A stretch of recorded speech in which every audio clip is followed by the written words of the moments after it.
अस्सलाम वालेकुम, good morning and a very warm welcome. आप देख रहे हैं न्यूज़ कैफ़े और मैं हूं जहरा रज़ा। मैं हूं फ़हीम अब्बास। मेरी जानिब से भी आप सबको खुश आमदीद और मैं उम्मीद करता हूं कि आप सब खैरियत से हैं, खुश हैं और आज के दिन का एक अच्छा सा आगाज़ भी कर चुके हैं। बिल्कुल, हम शो का भी आगाज़ करते हैं। आज हम एक बहुत ही अहम मौजू के ऊपर बात करेंगे। कहते हैं सफाई निफ्स ईमान है, मगर शहर कायद की बात की जाए तो कराची का आधा ईमान शदीद ख़तरे में है। बड़े अफसोस के साथ कि सबसे ज़्यादा रेवेन्यू देने वाला ये शहर जिसमें कचरा भी सबसे ज़्यादा है। यहाँ पर कचरा फेंकने वाले तो करोड़ों लोग हैं, मगर उठाने वाला कोई नहीं। ज़िले, शहरी या वफाकी हुकूमत की अगर बात की जाए तो सब के सब नाकाम नज़र आती हैं। और फ़हीम, आपको पता है कि कराची में कचरा उठाने वाले जो इदारे हैं वो कितने हैं? देखिए, मेरे इल्म के मुताबिक कोई 19 बाइख्तियार इदारे हैं जिनकी ज़िम्मेदारी है कचरा उठाना। उसके बावजूद हमें हर तरफ कचरा ही नज़र आता है। और ज़रा मुझे ये भी पता है कि इस पे पिछले कुछ सालों में 1 अरब और कई करोड़ रुपए भी खर्च हो चुके हैं इसी मद में कि एक मुख्तलिफ कंपनियों को ये एग्रीमेंट्स दिए गए कि आप कचरा उठाएं यहाँ से। तो ऐसी सूरत हाल में वाकई परेशानी की बात है हुकूमत के लिए भी और अवाम के लिए भी। जाहिर सी बात है, सबसे ज़्यादा तकलीफ तो अवाम के लिए जो यहाँ पर रहते हैं। मुख्तलिफ किस्म की बीमारियों का सामना करना पड़ता है इस कचरे की वजह से। धूल मट्टी और कुछ ऐसे जिस तरह माहौल दोस्त इंसान भी अपना उनकी भी एंट्री होती है जो आते हैं कचरे को आग लगा देते हैं कि जनाब ये देखें हमने कचरा तो खत्म कर दिया, मगर और ज़्यादा नुकसान जो है वो हम खरीद लेते हैं। खैर, इसी हवाले से बात करने वाले हैं अपने स्टूडियो में। आज हमारे साथ मौजूद हैं तज्ज़ियाकार हैं, एक्सपर्ट हैं, जनाब अख्तर अराइन साहब। आपको खुश आमदीद कहते हैं। अस्सलाम वालेकुम सर। वालेकुम अस्सलाम। कैसे हैं आप? बिल्कुल ठीक।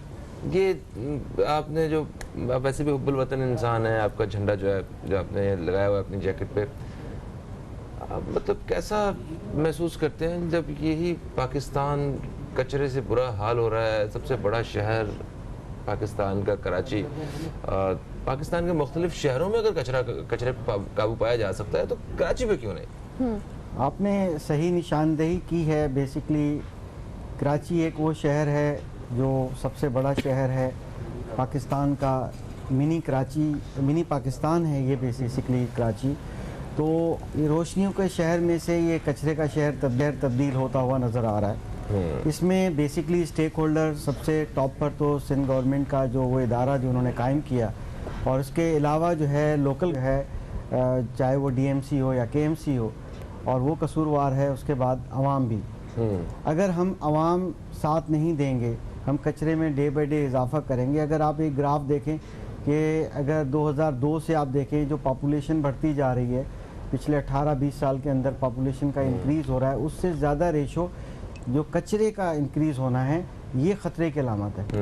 ठीक है, ये बहुत बड़ी ख़तरे की। अगर आप डेटाबेस चेक करेंगे तो आपको फ़र्क वाज़ह नज़र आएगा कि कचरा ज़्यादा इंक्रीज़ हो रहा है। उसकी वजह क्या है? उसकी वजह सीधी सीधी ये इदारे हैं जिनकी ये सोल रिस्पॉन्सिबिलिटी है। ये 19 के 19 इदारे हैं, चाहे इसमें कंटोनमेंट बोर्ड हो, चाहे डीएमसीज़ हो, केएमसीज़ हो, या यूनियन काउंसिल के लेवल पर हो, या फिर जो बहुत बड़ा इदारा अथॉरिटी बना दी गई, सिंध सॉलिड वेस्ट मैनेजमेंट अगर बना दी गई। आप बजट में देखेंगे, बजट में इजाफा होता जा रहा है। आप देखें उन्होंने 2014 में ये इदारा बना, उसके बाद 2017 में एक एग्रीमेंट होता है एक कंपनी के साथ जो डॉलर में होता है। अब डॉलर की प्राइस बढ़ रही है, उसकी कॉस्ट बढ़ती जा रही है, कारकर्दगी नील है, ज़ीरो है, ना होने के बराबर है। फिर आपने देखा कि पिछले दौर के अंदर जो लोकल गवर्नमेंट्स की थे, कुछ सियासी वजूहात की वजह से ना वो काम कर रहे थे, ना काम करने देना चाह रहे थे। यही चीज़ मतलब दोनों तरफ से हो रही थी।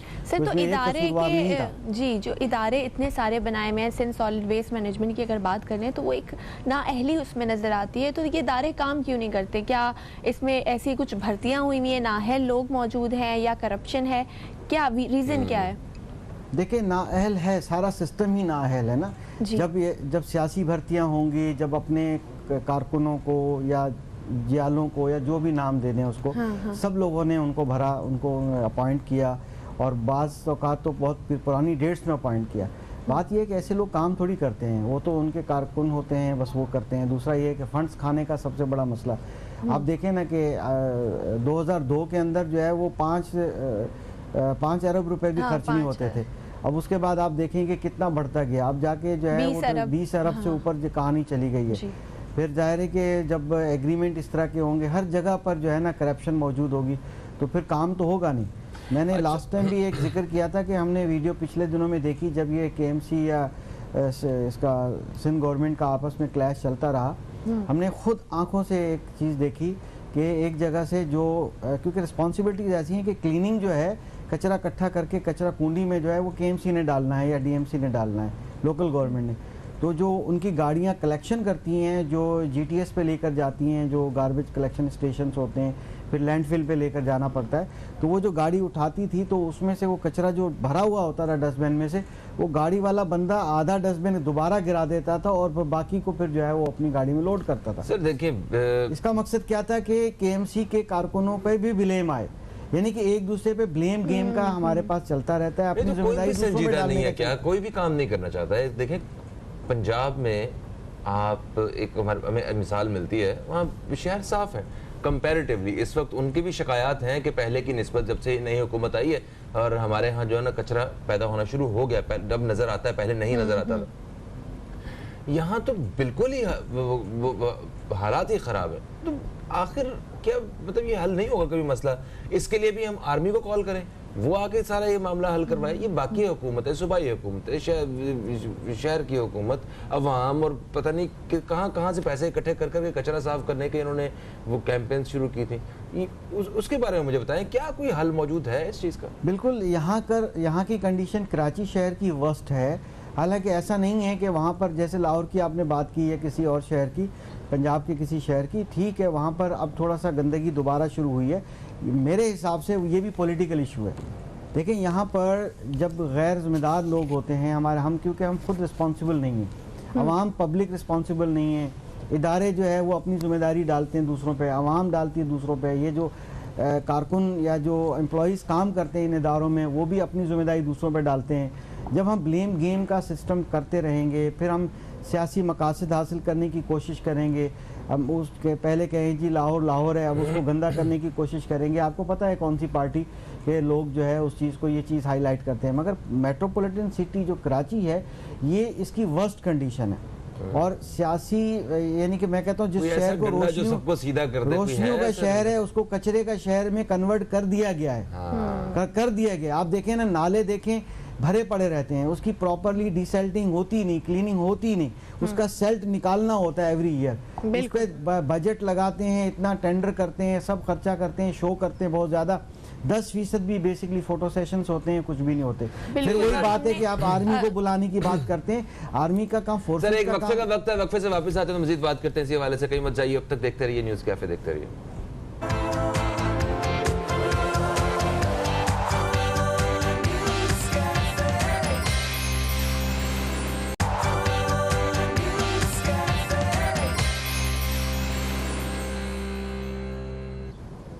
Welcome back. एक ब्रेक के बाद आपको फिर से न्यूज़ कैफ़े में खुशामदीद करते हैं। मैं हूं ज़हरा रज़ा और फ़हीम अब्बास मेरे साथ मौजूद हैं। स्टूडियो में हमारे साथ मौजूद हैं अख्तर आराइन साहब, और हम इनसे कराची शहर के हवाले से जो सूरत हाल है कराची की, कचरा उठाने में हुकूमत क्यों नाकाम नज़र आती है, इस हवाले से हम उनसे बात करें। सर, आप बता रहे थे कि वजूहात बता रहे थे कि क्यों हम सारे सिस्टम का फेलियर है और इदारे क्यों काम नहीं करे, वहीं से ही कंटिन्यू करते हैं। बिल्कुल, मैं ये कहना चाह रहा था कि देखें, जो हमारे 19 इदारे जो कराची सिटी के सफाई सुथराई में इन्वॉल्व हैं, उसमें से कुछ कंटोनमेंट बोर्ड्स हैं जी। अब कंटोनमेंट बोर्ड्स के एक मॉडल हैं कि वो काफ़ी हद तक सेटिस्फैक्ट्री क्लीनिंग कर रहे हैं और वो प्रॉपरली सारे सिस्टम को ऑपरेट कर रहे हैं। मगर ये है कि वही बात है कि जैसे मैं वो उस वक्त एक जुमला मेरा कट हो गया था, मैं ये उसको कंप्लीट करना चाहूँगा। हाँ। वाकई हम क्यों अफवाज पाकिस्तान को अपने नालों की सफाई के लिए या कचरे को मैनेज करने के लिए इनके काबू से बाहर हो जाता है, गवर्नमेंट उनको रिक्वेस्ट कर लेती है, बुला लेती, क्यों? ये ऐसा नहीं होना चाहिए। उनकी हकीकत में ये जिम्मेदारी नहीं है। उनकी जिम्मेदारी जो है हमारा तहफ़्फ़ुज़ करना है, बॉर्डर्स का ख्याल करना है। क्यों उनको इन छोटे छोटे कामों में इन्वॉल्व किया जाता है? क्योंकि हमारी सियासी हुकूमतें नाकाम हैं। ये एक तशवीशनाक सूरत हाल है।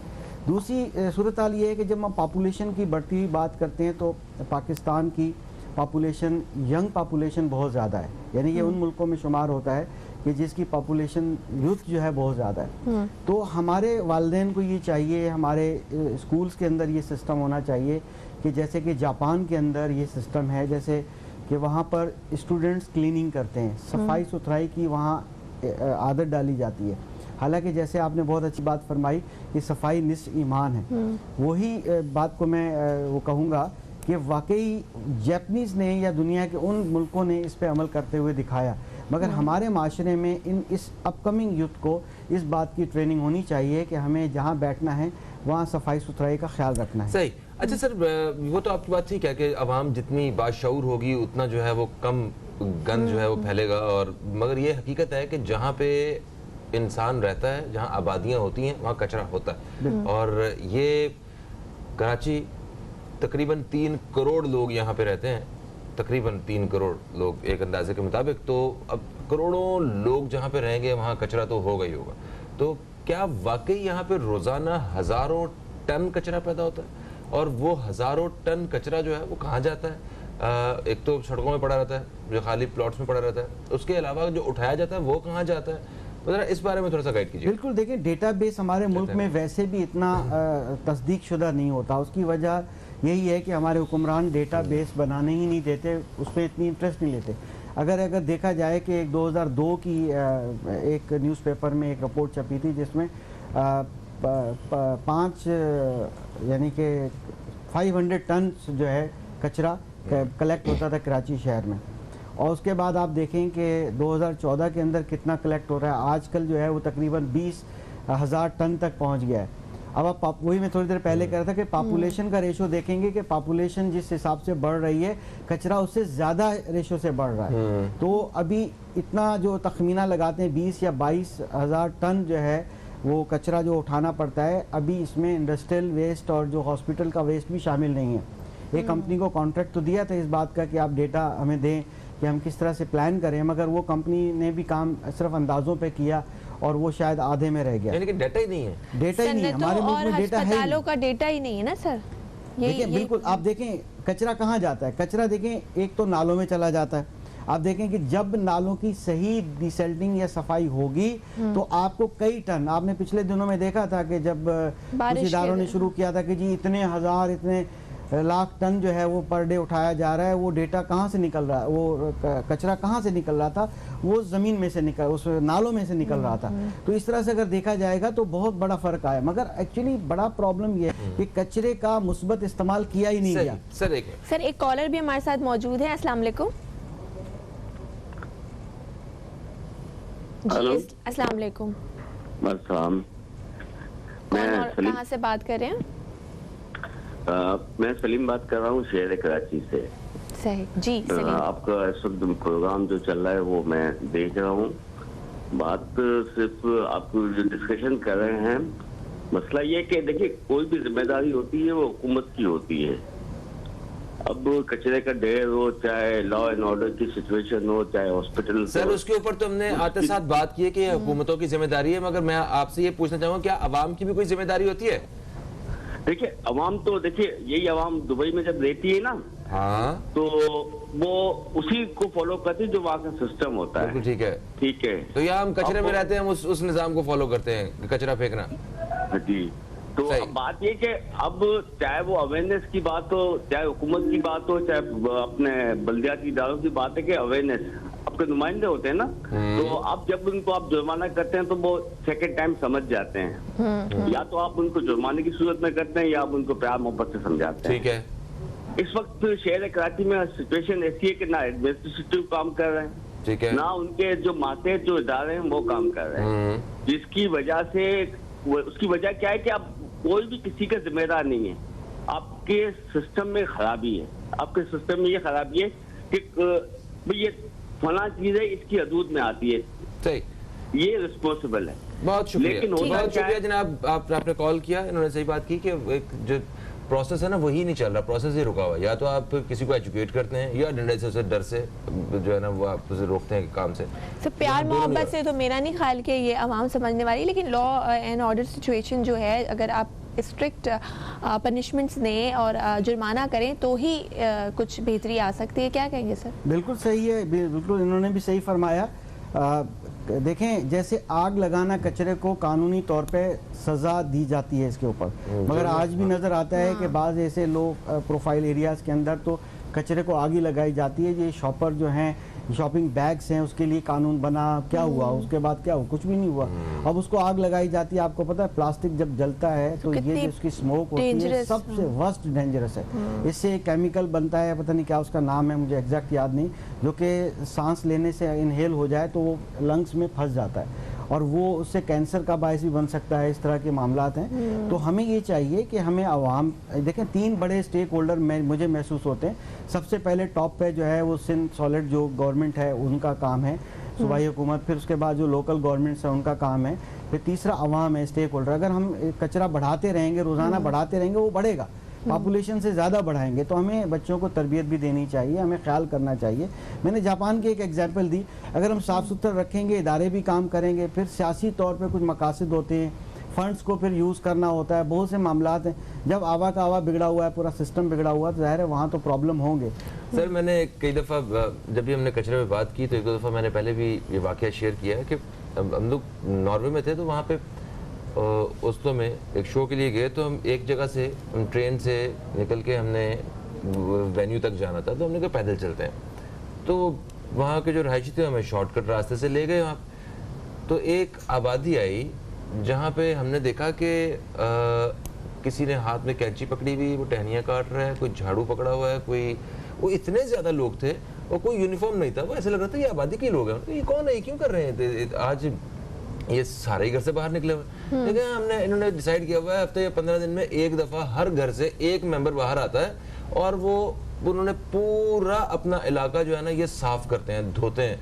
वहाँ जो एक एक तिनका भी चुन के जो है वो थाली में डाल रहे हैं, एक ने पाइप पकड़ा हुआ है जनाब वो वॉश कर रहे हैं। तो मतलब उन साफ जगहों पे रहने वाले लोग भी अपनी सफाई का इस तरह खास तौर पे ख्याल रखते हैं। हम लोग कह रहे हम कह रहे हैं कि अवाम क्या कर सकते हैं, हम अवाम की बिल्डिंग देख लें, कोई जिस जहाँ रहते हैं वहाँ पान की पीके ना हो तो पकड़ लीजिएगा।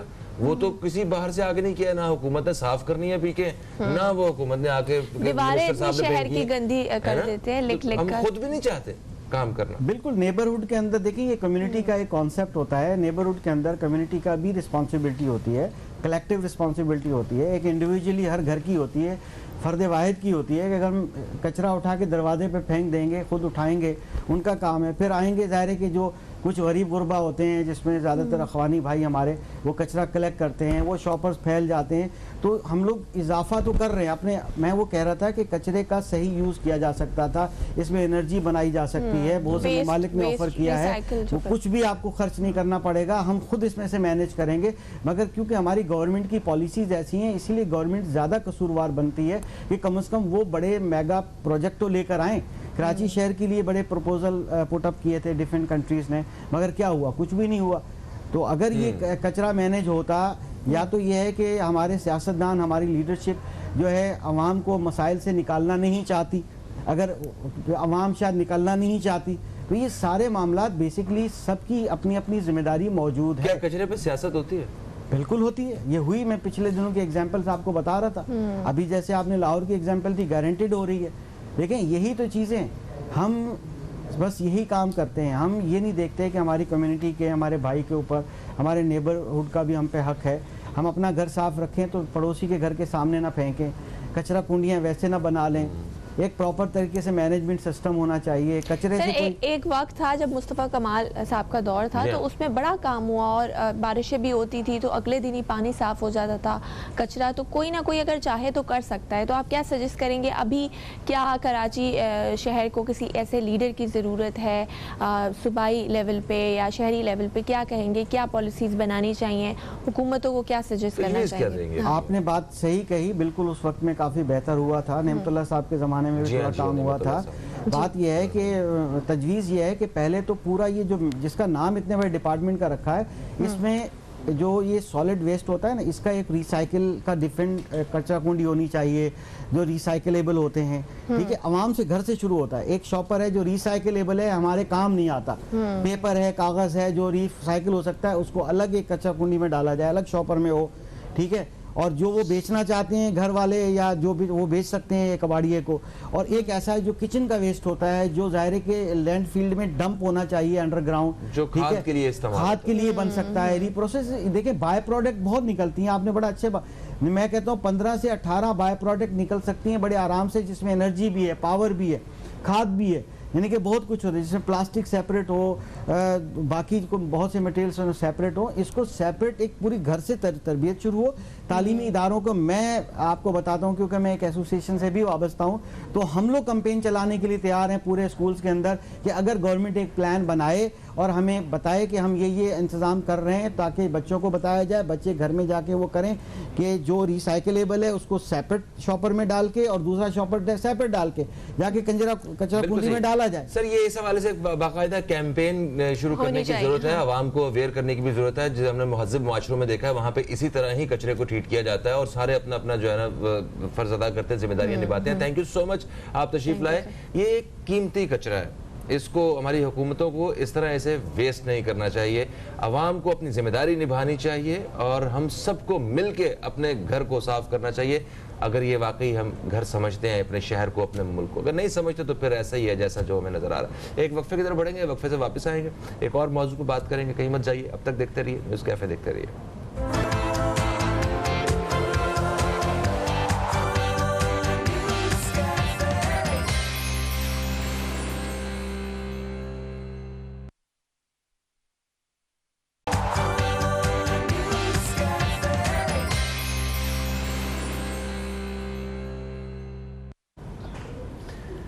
एक तवील वक्फे के बाद आपको फिर से खुश आमदीद कहते हैं हम न्यूज़ कैफ़े में। न्यूज़ कैफ़े में हम दूसरे हिस्से में दाखिल हो चुके हैं, जहां पे एक वाकई अहम मौजू पे बात करने वाले। हमारा मौजू है शजरकारी की अहमियत और ज़रूरत। शजरकारी, आप दरख्त लगाने का काम, इसी को शजरकारी कहते हैं। ये बात तय है कि शजर से मोहब्बत इंसानियत से मोहब्बत है, क्योंकि ये जो दरख्त होते हैं ये हमारे लिए ऑक्सीजन पैदा करते हैं, जो हमारी जीस्त का सामान है। हमारे यहाँ इस वक्त मतलब पाकिस्तान में माहौलियाती आलूदगी और मौसमी तगय्युरात का मतलब जिसका हमें सामना है, उसकी सबसे बड़ी वजह यह है कि हम दरख्तों को बेदर्दी से काटे जा रहे हैं। मैं ज़रा आपको मतलब अभी पढ़ रहा था, जो यहाँ पे जंगलात की जो शरह है वो इतनी हैरानकुन और इतनी एक तकलीफ दे है कि हमारे इस खिते में देखा जाए तो ईरान में 7% जंगलात हैं, भारत में यही जो तादाद है वो 23% की है, चीन में 22% है, रूस में 44% है और पाकिस्तान में सिर्फ 4% जंगलात हैं। और उनका भी जो हाल है, कितनी तेजी से कटाई हो रही है जंगलात की, तो ये बड़ी एक तकलीफ दे बात है। और हालांकि हमने बिलियन ट्री वाले ये वाले जो मंसूबे थे इनके ऊपर काम किया, उसके अलावा भी बहुत सारे फलाही इदारों ने काम किया, ऐसी शख्सियात हैं जो बाहर निकल के पाकिस्तान के लिए, अपनी आने वाली नस्लों के लिए कुछ करना चाह रहे थे, उन्होंने दरख्त लगाए। तो इसके बावजूद हमें आज फिर ज़रूरत महसूस हो रही है कि इस पर बात की जाए। ये मसला ऐसा है कि इस पर हमें बात करते रहना है तब तक जब तक हम इस सारे मसले से बाहर निकलना है। हमारे साथ बहुत ही अहम शख्सियत मौजूद है, एक ऐसी शख्सियत जिन्होंने पाकिस्तान में ये शजरकारी से जो पहले कदम है वो उठाए हुए, जिन्होंने बड़ी मेहनत की है। मैं गुज़श्ता कोई 5-6 साल से इनके साथ जो है इस हवाले से शोज कर रहा हूँ। हमारे साथ हैं माहिर माहौलियात जनाब मुस्लिम रजा साहब। आपको खुश आमदीद कहते हैं। अस्सलाम वालेकुम सर। वालेकुम सलाम। कैसे हैं sir? All well in control as usual. जबरदस्त जी। सर जैसे कि फ़हीम ने भी अभी कहा कि शजरकारी की अगर बात करें तो हमारे मुल्क में सिर्फ 4% जंगलात हैं और मौजूदा हुकूमत ने नो डाउट बहुत अच्छे इकदाम किए हैं। हमने क्लीन एंड ग्रीन पाकिस्तान मुहिम देखी, हमने बिलियन ट्री सुनामी मंसूबा देखा, लेकिन क्या वजह है कि आज भी हमें इसके ऊपर बात करने की ज़रूरत है? क्या वजह है कि आवाम में अभी तक शजरकारी को लेकर वो शऊर नहीं आ रहा जो कि आना चाहिए कि कभी खुद हम अपने हाथ से एक पौधा लगा दें? देखें, सवाल बहुत उम्दा आपने किया है। मैं हमेशा हर प्लेटफॉर्म पे एक बात कहता हूँ कि ये शऊर जो है ना, ये हमेशा ग्रास रूट लेवल से इस्टेब्लिश होता है। देखें, अगर आप बचपन से आपकी तरबियत नहीं होगी तो कैसे आप इन चीज़ों को समझेंगी? वो तमाम ममालिक जिनका आज जिक्र अभी फ़हीम कर रहे हैं, जहाँ पर फॉरेस्ट ज़्यादा है, बहुत ज़्यादा, तो वहाँ पर जब उन बच्चों को, जब वो अपने बच्चे इंस्टीट्यूशन में जाते हैं, एजुकेशनल इंस्टीट्यूशन में जाते हैं, तो वहाँ पर ही उनके सिलेबस में ये शजरकारी शामिल होता है और वो वहाँ से उनको उनकी माइंड सेट बनाना शुरू कर देते हैं। हमारे यहाँ मुल्क में अनफॉर्चुनेटली कि हमने इन चीज़ों में तवज्जो नहीं दी और नेचुरली अब दुनिया जानती है, हम खुद भी जानते हैं कि एक माफिया ने बड़ा काम किया, सब अपने नेफेरियस डिज़ाइंस को फुलफिल करते रहे, लेकिन कहते ये हैं कि आप सुबह का भूला शाम को घर आ जाए तो उसको भूला नहीं कहते। हमारी गवर्नमेंट ने, जैसे फ़हीम कह रहे हैं, बहुत प्राइवेट लोगों ने इस पर बड़ा एफर्ट किया और आज हम इस सही डायरेक्शन की तरफ चल पड़े हैं। लेकिन देखिए बात ये होती है, अगर हम ये कहेंगे जी आज हमारा 4% फॉरेस्ट है, हमारा क्यों ना 22% क्यों नहीं होगा जो इंडिया का, या 23% क्यों नहीं हो गया? इस वजह ये है कि आप ये भी तो देखें कि हमने इस पर हमारा जो पेस था उसका टाइम कितना हुआ है, 2 से 3 साल में हमने सुनने को मिल रहा है ना कि अब शजरकारी शुरू हो गई है। तो कोई भी दरख्त जो है जब तनोमा मतलब उस ऐसे लेवल पे पहुंचता है, 5 साल की उम्र में पहुंचता है, जहां से वो खुद नर्चरिंग करना शुरू कर देता है, जमीन के पानी जो अल्लाह ने उसको जमीन पानी उसके रखा हुआ है उससे वो पानी लेना शुरू कर देता है और फिर वो एक्टिवली कम्बैट करता है एनवायरनमेंट से। ठीक है, जैसे दरख्तों की जो कटाई है या दरख्तों का कम होना, जंगलात का कम होना, ये माहौलियाती आलूदगी का बायस कैसे बनता है जरा, या मौसमी तगय्युरात जो हैं वो किस तरह सारे असरअंदाज होते हैं? देखो फ़हीम, इसके भी कुछ आदाद शुमार है। मैं एक छोटा सा आपको इसका बता दूं कि इस कुर्रे अर्ज में जिसमें हम रहते हैं तकरीबन 50 एकड़ ज़मीन हर मिनट में बंजर हो रही है। 50 एकड़ हर मिनट में बंजर हो रही है। अब बंजर क्यों हो रही है? क्योंकि वजह यह है कि ये जो इंडस्ट्रियलाइजेशन है, ठीक है, ये जो दरख्तों की कटाई है, ये दरख्तों की कटाई सिर्फ हमारे यहाँ नहीं हो रही, पूरी दुनिया में हो रही है। जी हाँ, अक़वाम मुत्तहिदा अपने जायजे पेश कर चुकी है परेशानी। तो ये ना सोचें कभी, लेकिन उन तरक्की पजीर मुल्कों में इसका, जहाँ पे पैरामीटर्स कम है, जहाँ पे चेक एंड बैलेंस कम है, जहाँ पे करप्शन ज्यादा है, वहां पर चूंकि देखो सिंपल बात यह है कि अगर मुझसे ऐसे लोग पूछते हैं कि जी आम जो दरख्त है उसमें कितनी लकड़ी होती है, तो मैं बताऊंगा तुम परेशान हो जाओगे। मैं कहता हूँ उसके अंदर तकरीबन 1000 किलो लकड़ी होती है और अगर आज जलाने की लकड़ी भी जो है ना वो भी 45 रुपए किलो मिलती है। तो अगर एक दरख्त किसी के हत्थे चढ़ जाता है तो उसकी तो जैजा हो जाएगी, बेच के अच्छे खासे पैसे कमा लेगा उसमें। तो बात ये है कि दरख्तों का जो काम है, एक तो ये एनवायरनमेंट क्लियर कर रहे हैं, आपको मॉइस्चर प्रोड्यूस कर रहे हैं, वो बारिशों का बाइस बन रहे हैं, ये सब वो बातें जो मैं समझता हूँ। फिर मैं कहता हूँ प्राइमरी का बच्चा भी जानता है इन बातों को। अगर कानून के हिसाब से दरख्त काटना जुर्म है यहाँ पे? बिल्कुल जुर्म है, सब जुर्म है। बल्कि यहाँ पर भी मैं आपको बताऊं कि एक दरख्त काटना, जैसे पूरी दुनिया में है कि एक दरख्त काटना ऐसा है जैसे आपने एक शख्स की जान ले ली, ठीक है ना। लेकिन क्या है कि कवानीन तो हर जगह बने हुए हैं, लेकिन बात सिर्फ इसके हवाले से बात करेंगे कि कवानीन क्या बने हुए हैं जी, और इम्प्लीमेंटेशन कैसे हो सकता है। लेकिन सर ब्रेक का वक्त हो गया, कहीं मत जाएगा, देखते रहिए न्यूज़ कैफे। मिलते हैं एक छोटी सी।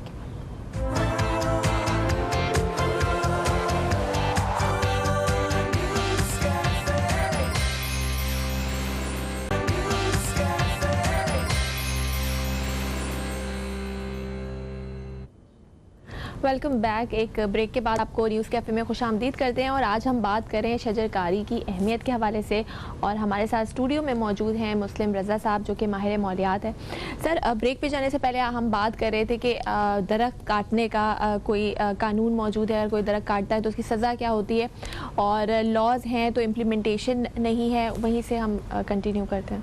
देखिए लॉज तो माशाल्लाह हमारी कॉन्स्टिट्यूशन में, हमारे आइन में तमाम जो जुर्म है उनकी तमाम सज़ाएँ मौजूद हैं। लेकिन अब मसला सिर्फ बदकिस्मती ये है कि सज़ा जुर्म करने के बाद नहायत आसानी के साथ जो है मुजरिम भाग जाता है और वो सज़ा इम्प्लीमेंटेशन नहीं होती सज़ा की। तो हमें इस चीज़ को हमेशा हर प्लेटफॉर्म में हम लोग सब बात करते हैं, आजकल अवेयरनेस का ज़माना है कि जब तक आप सज़ाओं को इम्प्लीमेंट नहीं करेंगे तब तक ये माफिया दंदनाते फिरेंगे और ये इसी तरीके से वो सब कुछ करते रहेंगे जो कि उनको पता है कि हम ये करके बच जाएंगे। सोसाइटी में दरख्त काटने को किस तरह डिस्करेज किया जा सकता है? क्योंकि सनोबर के दरख्त के हवाले से आपने आखिरी दफ़ा जब प्रोग्राम में आए थे तो आपने बात की थी कि ये 500-500, 800 साल पुराना दरख्त है जिसको लोग बेदर्दी से काट रहे हैं यहाँ पे। तो मैं चाहता हूँ इस हवाले से आप कुछ आपकी जानिब से कोई ऐसी गुफ्तगू होनी चाहिए कि जिससे हम लोग और टेलीविज़न के उस पार जो लोग बैठे हैं वो फ़ायदा उठा सकें, कुछ नॉलेज में इजाफा हो सके। देखें, जंगलात से तो मैं समझता हूँ कि पूरी बनी नौ इंसानी को मोहब्बत होनी चाहिए और ये हमारी ज़रूरत है। लेकिन जहाँ तुमने सनोबर की बात की, इसको अंग्रेज़ी में जुनिपर कहते हैं, इसके जंगलात जो हैं वो बलूचिस्तान में ज़ियारत एजेंसी के इर्द-गिर्द इनका बहुत बड़ा जंगल मौजूद था। जरगून में भी इनका जंगल मौजूद था। और सबसे बड़ी के फेवरेट ट्रीज है ना ये हमारे जो फाउंडर ऑफ पाकिस्तान कायद आज़म का ये का पसंदीदा दरख्त था। आप लोगों ने सुना होगा कि जब भी कायद आज़म को अपनी सियासत से फुर्सत मिलती थी, काम से फुर्सत मिलती थी, तो वो ज़ियारत गिर भागते थे। हाँ। और वहाँ जाके रहते थे, क्योंकि वो दरख्त है जिसकी मोल्डिंग नहीं होती, यानी पतझड़ नहीं होती इसमें। अच्छा। हाँ, ये बहुत ही घना और बहुत ताज़ा रहता है, हमेशा हरा भरा रहता है। ज्यादा होती है इसकी लाइफ अच्छी खासी होती है, हजारों साल। मैं आपको बताऊं कि देखें, सनोबर की जो लाइफ है वो 6000 साल तक के सनोबर दुनिया में मौजूद हैं। और हमारे यहाँ पर भी 3000 साल पुराना सनोबर मौजूद है। और एक एवरेज, हाँ, और एवरेज इसकी एज जो है वो 300 ईयर्स होती है। और एक और आपको फहीम बताऊं बात कि ये एक साल में सिर्फ 1 सेंटीमीटर बढ़ता है, 1 सेंटीमीटर। तो अब मुझे बताएं कि एक इतना बड़ा समझ लें अलमिया, जो मैं आज बताऊंगा आपको कि इसको लोगों ने क्या किया, मैं माफिया का नाम कहूंगा फिर इसमें, कि जिन्होंने ईंटों के जो भट्टे होते हैं जहाँ पे ब्रिक्स को तपाया जाता है, पकाया जाता है, उसकी आग जलाने के लिए जो ईंधन इस्तेमाल किया गया वो सनोबर की लकड़ी का इस्तेमाल किया गया। तो अब आप ये मुझे बताएं कि ये जो इतना बड़ा फॉरेस्ट है, मैंने तो अब एक दफ़ा मैं स्कूल में बच्चों को इन्वायरमेंट की क्लास ले रहा था, पढ़ा रहा था उनको, तो मैंने कहा कि बच्चों आप लोग सब अपने अपने कैलकुलेटर्स निकाल लें। सबने निकाल लिए कैलकुलेटर्स। मैंने कहा ये बताएं कि एक दरख्त जिसकी एवरेज उम्र 300 साल है, आज वो दरख्त मैं काट देता हूँ सारा, तो आप ये बताएं कि आप would you be able to witness that tree in your life? तो उन्होंने कहा नो सर। तो मैंने कहा कितनी जनरेशन चाहिए होंगी? तो उन्होंने कहा तकरीबन 8 जनरेशन। तो ये तो मैं एवरेज की बात कर रहा हूँ जो 300 है। जब आप 3000 साल की तरफ आ जाते हैं, जो 3000 साल के दरख्त भी चॉप ऑफ हो गए वहां पर, जो 3000 साल से मौजूद थे, 2000 साल से 1500 साल से थे। तो क्या हमारी जनरेशन इसको विटनेस कर सकती है उस जंगल को, या उस जंगल को कायम करने के लिए क्या कौन से लोग होंगे जो उसको विटनेस करेंगे? नो वे। मतलब कितनी जनरेशन चाहिए आपको? तो एक दरख्त जो इतने सालों में और मैं इस पे देखो, मैं उन लोगों में से नहीं हूं जो सिर्फ तनकीद करते हैं। मैं हमेशा तनकीद के अंदर भी, खराबी के अंदर भी इस्लाह का पहलू जरूर देखता हूं। और आज हमारे पाकिस्तान में देखो ये सब बातें होती हैं, तुम भी बातें कर रहे हो, आप भी बातें कर रहे हैं, तमाम चैनल्स बातें कर रहे होते हैं, उससे ये जरूर फर्क पड़ा है कि लोगों में इसका शऊर बेदार हुआ और आज लोगों को पता लग गया कि हाँ ये कुछ है। तुमने जैसे एक सवाल पूछा था कि कहा था कि हम दरख्तों को कैसे बचाएं। दरख्तों को बचाने का जो सबसे आसान तरीका है ना, वो है कम्युनिटी सर्विसेज। देखो एक महल्ले में मैं रहता हूँ, अब मैं महल्ले में तमाम लोगों को, मैं लाइक माइंडेड लोगों को, लाइक माइंडेड मीनिंग को मैं उनको अवेयरनेस देता हूँ। नहीं जाते हैं आप जैसे लोग कि देखो तुम्हारे घर के जो बिल्कुल कैचमेंट में दरख्त लगा हुआ है, जो तुम्हारी विजिलेंस में है, जो तुम देख सकते हो उसको रोज अपना जब उठते हो तो अपने बेडरूम से दरख्त को देख सकते हो, तो उसको एक रूटीन बना लो कि उस दरख्त को रोज देखो। तो तुम्हें उस दरख्त को जब रोज देखोगे तो किसी बंदे की nobody will have dare to chop that tree off, क्योंकि उसकी वजह है कि आप कैसे काटेगा वो, ये काटते कैसे हैं। हमारा मसला है कि हम जो है बड़ा सरसरी गुजरते हैं इस सोसाइटी में। एक दरख्त खड़ा है, हमने तवज्जो भी नहीं दी उसके बाद। एक बंदे ने आके तो पहले ट्रिम किया, सेकंड स्टेज में थोड़ा और ट्रिम किया और थर्ड स्टेज में उड़ा दिया, तो हमें पता ही चला ये दरख्त। असल मसला ये है कि हमारे सामने कोई दरख्त काट रहा होता है और हमें कोई तकलीफ नहीं हो रही होती। ये तकलीफ जो है ना सबको होनी चाहिए, हम ये चाहते हैं। उसी वजह से आज हम इस बारे में बात भी कर रहे हैं। एक वक्फा है, वक्फे के बाद आपकी खिदमत में दोबारा हाजिर होंगे। कहीं मत जाइए, अब तक देखते रहिए न्यूज़ कैफे, देखते रहिए।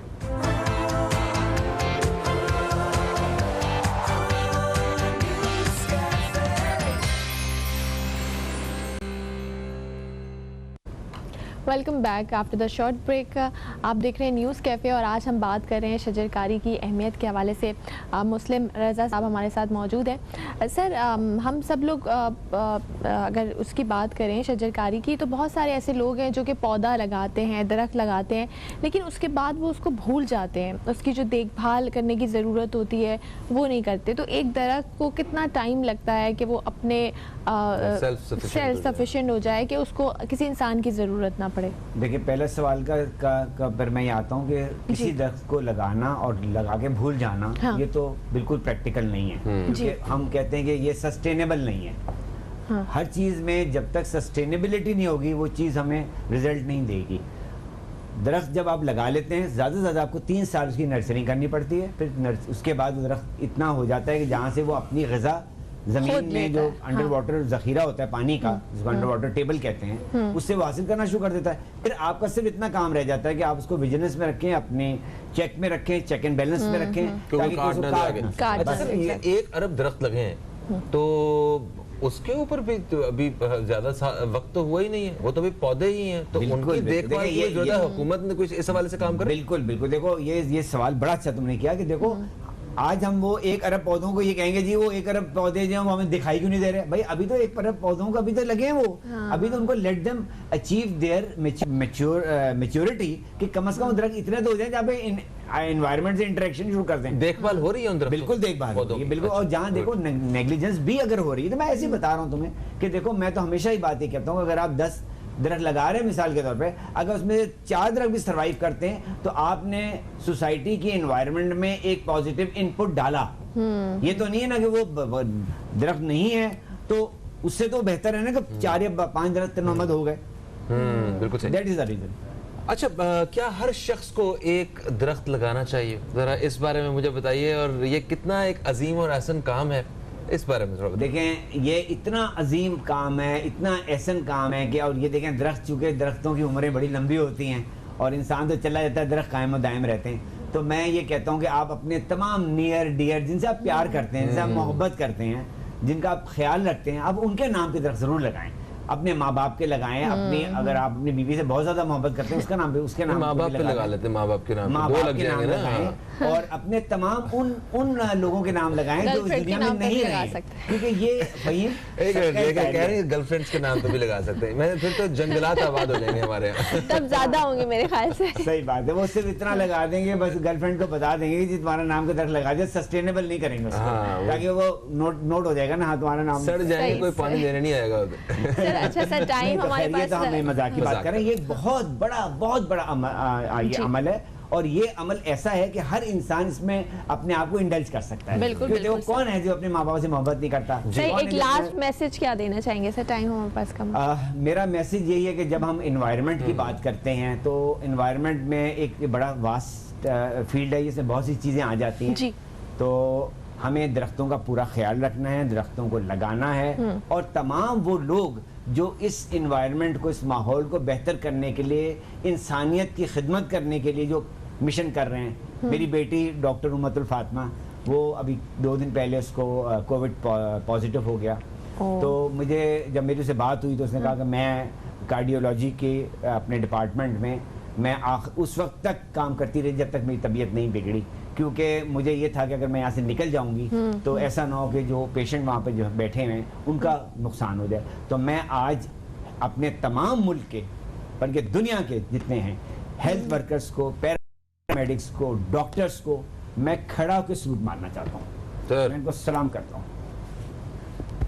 तो क्या बात है सर, प्लीज़ तशरीफ़ रखें, और आपका बेहद शुक्रिया अदा करते हैं, आप तशरीफ़ लाए और आपने आज शजरकारी की अहमियत के हवाले से बात की, इसकी जो ज़रूरत है हमें, इस बारे में आपने बताया। और मुस्लिम साहब की बड़ी खिदमत है शजरकारी के हवाले से, ये एक इंसानियत रखने वाले एक इंसान है। अभी देखें उन्होंने प्रोग्राम के अख्ताम में भी इंसानियत के हवाले से एक बड़ा खूबसूरत पैगाम जो है वो दिया है। आपका बेहद शुक्रिया, हम उम्मीद करते हैं कि दोबारा फिर आपसे मुलाकात होगी इसी हवाले से। दोस्तों, प्रोग्राम का वक्त अपने अख्ताम की तरफ आ चुका है। अपना जो फीडबैक है वो हमारे फेसबुक पेज पर ज़रूर दीजिएगा। फ़हीम अब्बास को, ज़ारा रज़ा को, न्यूज़ कैफ़े टीम को दें इजाज़त। आपसे इंशाल्लाह फिर मुलाकात होती है, तब तक के लिए खुदा हाफिज़। पाकिस्तान जिंदाबाद।